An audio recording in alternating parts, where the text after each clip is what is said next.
Konflik antara Israel dan Iran adalah salah satu konfrontasi paling berbahaya dan kompleks di Timur Tengah modern ini. Walaupun ada sebagian orang yang mengatakan konflik itu hanya sebatas gimik dari kedua belah negara, tapi pada faktanya sudah banyak menewaskan manusia dan menghancurkan infrastruktur yang ada di kedua belah pihak, apalagi pada konflik terbaru kali ini. Berakar dari sejarah kuno antara bangsa Persia dan Yahudi, konflik ini berkembang menjadi perseteruan geopolitik yang melibatkan kekuatan militer, ideologi, dan pengaruh global. Sejak revolusi Islam Iran pada tahun 1979, hubungan kedua negara berubah drastis dari sekutu menjadi musuh bebuyutan. Ketegangan ini telah memuncak dalam berbagai bentuk, dari dukungan terhadap milisi proksi hingga serangan langsung antar negara, termasuk eskalasi besar yang terjadi pada tahun 2024 dan tahun 2025. Materi ini akan menguraikan secara ringkas asal-usul konflik, dinamika yang terjadi sepanjang sejarah, hingga eskalasi dan dampak terbaru yang bisa mengguncang stabilitas global, bahkan bisa memicu Perang Dunia Ketiga.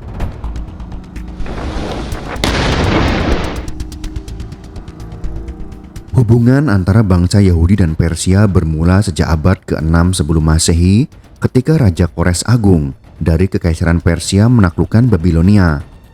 Pada masa kekuasaannya, dia menyatukan berbagai peradaban di timur dekat kuno, termasuk menaklukkan Media dan Lydia.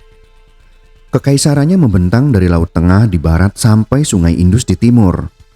Kores terkemuka baik atas perannya sebagai negarawan maupun prajurit.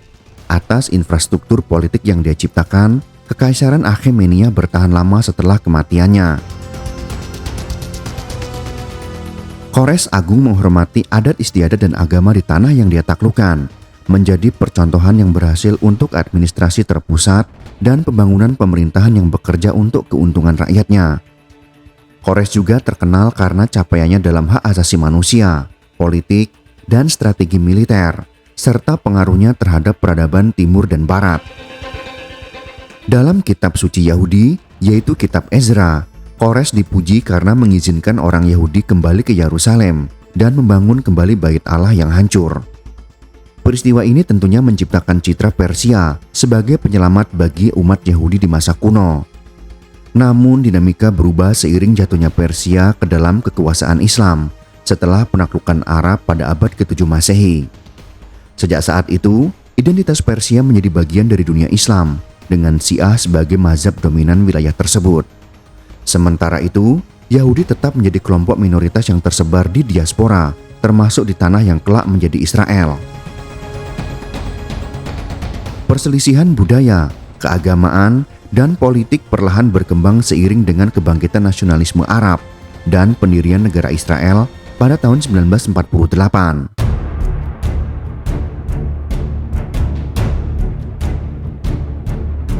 Sebelum revolusi Islam, Iran di bawah pemerintahan Shah Muhammad Reza Pahlavi adalah salah satu sekutu terdekat Israel di kawasan Timur Tengah. Kerjasama terjadi di berbagai sektor, termasuk militer, perdagangan minyak, dan juga intelijen. Kedua negara merasa memiliki kepentingan bersama dalam menahan pengaruh Arab radikal dan komunisme di wilayah Timur Tengah, sehingga pada masa itu, kedua negara ini memiliki hubungan yang cukup dekat satu sama lainnya. Revolusi Islam Iran pada tahun 1979 menumbangkan Shah dan membentuk Republik Islam di bawah Ayatullah Khomeini. Pemerintahan baru mendeklarasikan permusuhan terhadap rezim Zionis dan menghapus hubungan diplomatik dengan Israel. Dukungan terhadap kelompok militan anti-Israel seperti Hizbullah di Lebanon dan Hamas di Palestina pun menjadi strategi utama Iran. Di sanalah Iran memainkan peran proksinya melalui kedua kelompok bersenjata tersebut, Hizbullah di Lebanon, sedangkan Hamas terfokus di jalur Gaza Palestina. Iran membangun jaringan kekuatan non-negara sebagai alat proksinya. Hizbullah di Lebanon menjadi perpanjangan tangan Iran di utara Israel. Hamas yang menguasai Gaza juga menerima bantuan finansial dan militer dari Teheran. Di Yaman, kelompok Houthi juga menyatakan kesetiaan terhadap poros perlawanan Iran. Ketiga kelompok ini sangat menentang Israel termasuk Amerika Serikat dan sekutunya, Bahkan sering terjadi konflik yang melibatkan senjata dari kedua belah pihak. Hamas di Palestina dengan semangat untuk memerdekakan Palestina. Hizbullah yang juga sering melakukan perlawanan kepada Israel dari wilayah Lebanon. Sedangkan Houthi melakukan serangan dan gangguan terhadap kapal-kapal sekutu Amerika yang melintasi wilayah Yaman di perairan. Arab Saudi juga berkonflik dengan kelompok Houthi dan keduanya sering saling menyerang menggunakan kekuatan persenjataan masing-masing. Arab Saudi yang pro terhadap Amerika Serikat dan sekutunya, sedangkan Houthi pro terhadap Iran yang kebetulan sama-sama penganut Syiah secara keyakinan. Sebaliknya, Israel meluncurkan berbagai serangan rahasia terhadap kepentingan Iran, termasuk pembunuhan ilmuwan nuklir seperti Mohsen Fakhrizadeh pada tahun 2020, sabotase fasilitas nuklir Natanz, dan serangan udara di basis Iran di Suriah. Konflik ini sering disebut sebagai perang bayangan karena terjadi secara tidak langsung di berbagai medan konflik. Pada bulan April tahun 2024, Israel melancarkan serangan terhadap konsulat Iran di Damaskus, Suriah yang menewaskan komandan tinggi Garda Revolusi Iran. Serangan ini dipandang oleh Teheran sebagai pelanggaran berat terhadap kedaulatan dan diplomasi. Sebagai balasan, Iran meluncurkan lebih dari 300 rudal dan drone ke wilayah Israel. Meskipun sebagian besar berhasil dicegat oleh sistem pertahanan Iron Dome, beberapa rudal jatuh di wilayah sipil, menyebabkan kerusakan besar dan kepanikan publik.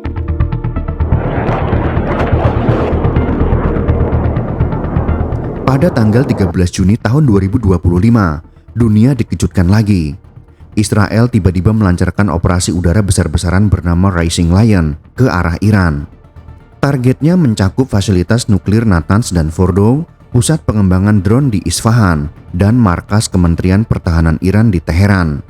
Serangan ini menewaskan lebih dari 70 orang, termasuk 6 jenderal Garda Revolusi Iran dan beberapa ilmuwan nuklir senior yang tentunya sangat merugikan bagi Iran dalam pengembangan teknologi nuklirnya. Dunia internasional terkejut oleh keberanian dan keberhasilan operasi ini yang melumpuhkan kemampuan pertahanan udara Iran secara signifikan. Ternyata tidak diduga, Iran menunjukkan keberaniannya untuk membalas serangan Israel tersebut di wilayahnya.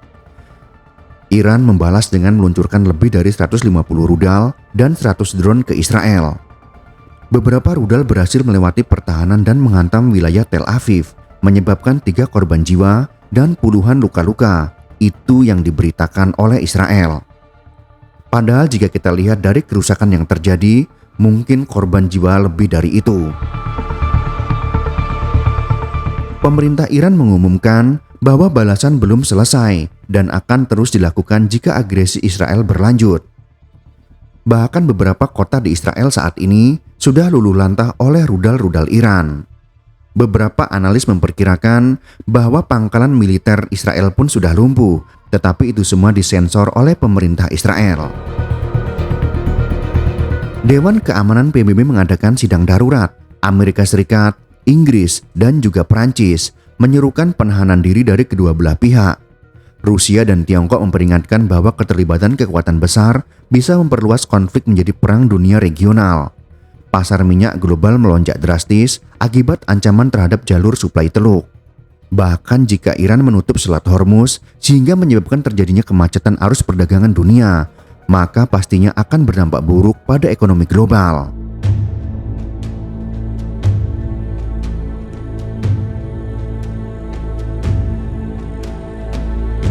Serangan udara Israel terhadap fasilitas nuklir Iran, khususnya di Natanz, Isfahan, dan Fordow, menandai salah satu operasi militer paling presisi dalam sejarah konflik Israel-Iran. Situs Natanz, yang menjadi pusat pengayaan uranium Iran, mengalami kerusakan struktural akibat rudal bunker booster yang menghantam infrastruktur bawah tanah. Menurut citra satelit dari ISI, sebagian besar alat sentrifugal model IR-6 mengalami kehancuran. Namun para analis memperingatkan bahwa program nuklir Iran telah tersebar dan disembunyikan dengan baik. Dengan dukungan teknologi dari negara-negara seperti Korea Utara dan jaringan ilmuwan dalam negeri, Iran diperkirakan masih mampu mempertahankan sebagian dari kapasitas pengayaan uraniumnya. Kerusakan besar pada situs utama bisa memperlambat waktu pembuatan bom nuklir dari 6 bulan menjadi 18 bulan, tetapi tidak menyetop ambisinya. Lebih lanjut, Ternyata serangan ini malah mengobarkan sentimen nasionalisme di Iran dan justru memperkuat dukungan domestik terhadap program nuklir sebagai simbol perlawanan terhadap agresi Zionis dan Barat. Eskalasi Israel dan Iran ini juga mempengaruhi secara signifikan hubungan diplomatik global. Amerika Serikat meskipun sekutu erat Israel, tampak berhati-hati dan tidak secara terbuka mendukung operasi militer tersebut karena kekhawatiran akan keterlibatan langsung pasukan Amerika Serikat di Timur Tengah. Pemerintah Amerika Serikat mengaktifkan pangkalan udara di Bahrain dan Qatar untuk kesiapsiagaan, tetapi menolak menjadi bagian langsung dari serangan. Prancis melalui presidennya, yaitu Emmanuel Macron, mengumumkan bahwa Prancis akan membela Israel jika diserang oleh Iran. Jika Iran menyerang Israel sebagai balasan, Prancis dengan mempertimbangkan asetnya, dan jika dalam posisi untuk melakukannya, akan berpartisipasi dalam operasi untuk melindungi dan membela Israel. Inggris berpotensi mendukung Israel dalam konfliknya dengan Iran, tetapi keputusan untuk mengirim jet militer tambahan ke Timur Tengah dibuat terutama untuk melindungi pangkalan dan personel Inggris yang berada di kawasan Timur Tengah. Inggris mengirim lebih banyak jet tempur ke Timur Tengah di tengah pertempuran sengit antara Israel dan Iran dengan alasan untuk mencegah eskalasi konflik meluas. Pesawat militer termasuk Typhoon dan pesawat pengisi bahan bakar udara ke udara dikirim untuk dukungan darurat di seluruh wilayah. Sedangkan Rusia menuduh Israel dan sekutunya merusak stabilitas kawasan dan berusaha menggunakan krisis ini untuk mengalihkan perhatian dunia dari perang Ukraina. Moskow sendiri menawarkan sistem pertahanan udara tambahan ke Iran, termasuk S-400. Tiongkok sendiri mengkritik Israel karena melanggar kedaulatan Iran dan mendorong dialog untuk berdamai. Dalam beberapa bulan terakhir, Beijing juga terlihat lebih aktif memediasi konflik, mengingat kepentingan ekonominya dalam jalur energi di Teluk Persia. Dampak diplomatik lainnya terlihat dalam meningkatnya isolasi Iran di kancah internasional, namun juga sekaligus mendorongnya mempercepat poros anti Barat bersama Rusia, Tiongkok, dan juga Korea Utara. Meski pada saat ini masih bersifat terbatas, meningkatnya intensitas serangan menandai potensi pecahnya perang terbuka Israel-Iran. Banyak analis memperkirakan bahwa tanpa campur tangan besar-besaran dari komunitas internasional, kawasan Timur Tengah akan memasuki periode konflik berskala besar mengerikan yang belum pernah terjadi sebelumnya. Konflik ini bisa saja meluas jika negara-negara di kawasan dan sekutu baratnya ikut langsung dalam konflik tersebut. Hal ini tentunya bisa saja membuat negara sekutu Iran seperti Rusia dan Tiongkok ikut serta dalam konflik ini, atau membuat konflik baru di dekat wilayahnya masing-masing. Contohnya seperti Tiongkok yang bisa saja menyerang Taiwan, seperti Rusia yang sudah meluluhlantakkan Ukraina, atau Korea Utara yang bisa saja tiba-tiba menyerang Korea Selatan dan Jepang. Akhirnya perang dunia ketiga yang kita khawatirkan pun menjadi kenyataan. Konflik antara Israel dan Iran bukan hanya sekedar perseteruan dua negara, melainkan manifestasi dari perang ideologi, sejarah, dan perebutan pengaruh regional. Sejarah panjang hubungan Persia dan Yahudi ditambah dinamika politik pasca 1979 di Iran telah menciptakan permusuhan mendalam yang sukar diselesaikan melalui diplomasi biasa.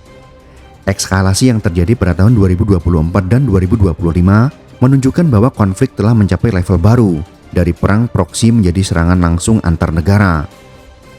Dunia perlu bertindak cepat untuk mencegah konflik ini menjalar menjadi perang besar yang akan mengguncang perekonomian global, memicu bencana kemanusiaan, dan mengubah peta politik Timur Tengah secara drastis. Jika kalian suka dengan video ini, silakan berikan jempol ke atas. Dan jika kalian menganggap video ini bermanfaat, maka bagikanlah untuk teman-teman Anda yang lain. Terima kasih sudah menonton.